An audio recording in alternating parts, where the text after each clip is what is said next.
L'appui technique des partenaires du ministère de la Santé, la détermination des autorités sanitaires de la région de Kédougou a amélioré. Les résultats ont permis, entre autres, d'atteindre des résultats satisfaisants sur le plan sanitaire dans la région de Kédougou. De manière globale, on a une impression positive, une impression satisfaisante par rapport à l'année 2022. Nous avons fait des progrès en 2023 sur pas mal de points. Je peux donner l'exemple ici du cas du paludisme. Donc, le nombre de cas a baissé. Et ça, c'est un objectif qu'on s'était fixé. Même s'il y a toujours des cas, le nombre de cas est toujours alarmant peut-être, il faut qu'on travaille à faire baisser ça encore en 2024. Et la direction régionale de la santé ainsi que l'ensemble du personnel médical sont très déterminés à faire baisser ce chiffre-là. Donc ça, c'était un exemple. Il y a aussi d'autres choses sur le cas de l'insuffisance pondérale des enfants.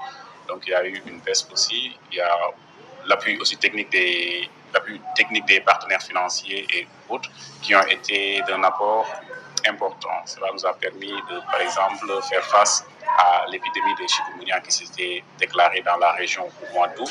Donc tout ça, ce sont des points positifs, des points qui nous ont permis d'obtenir une satisfaction. Le premier point fort qu'on a constaté, c'est que dans la région quand même, il y a pour le moment un appui des partenaires techniques et financiers, ce qui devrait nous permettre à exécuter en tout cas les programmes de santé. Le taux d'achèvement des consultations prénatales aussi a été un point fort dans la région parce que ça s'est amélioré par rapport donc, à l'année 2022. Et surtout, en tout cas, l'assistance par les personnels qualifiés des femmes qui accouchent dans nos structures, qui est aujourd'hui à hauteur de 98%. Donc, ce qui veut dire quoi? Ce qui veut dire que, quand même, l'État du Sénégal a fait de nombreux efforts pour doter la région de Kédougou de personnel de santé, surtout en sage-femme, qui interviennent au niveau des différents postes de la région. Toutefois, il y a des points faibles à améliorer, mais aussi un plaidoyer à apporter par les autorités régionales. Maintenant, il y a toujours des défis à relever dans le secteur de la santé. On en a parlé. Je pense ici à la construction de la direction régionale de la santé.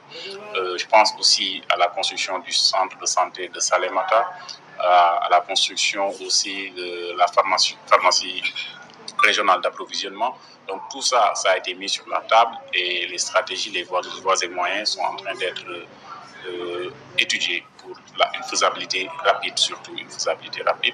Actuellement, Dieu merci, que pour ce qui est de la prise en charge des femmes enceintes, le problème est réglé en tout cas à Saraya. Ça donc c'est un autre point fort.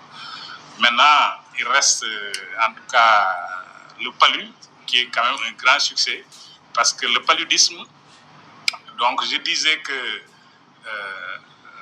l'élimination du paludisme vers 2030 au Sénégal ne peut pas se faire sans pour autant que Kédougou fasse de grands succès par rapport à la lutte contre cette maladie.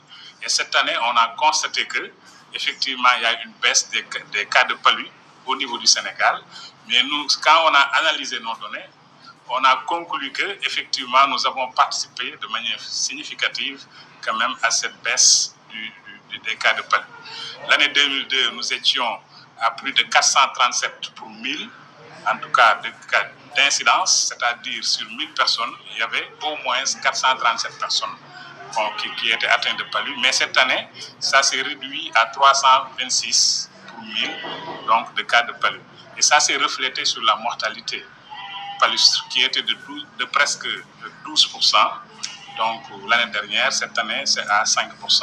Une activité qui se tient chaque année dans toutes les régions du Sénégal pour faire le bilan sanitaire des différentes activités dans la région. Kédougou n'a pas dérogé.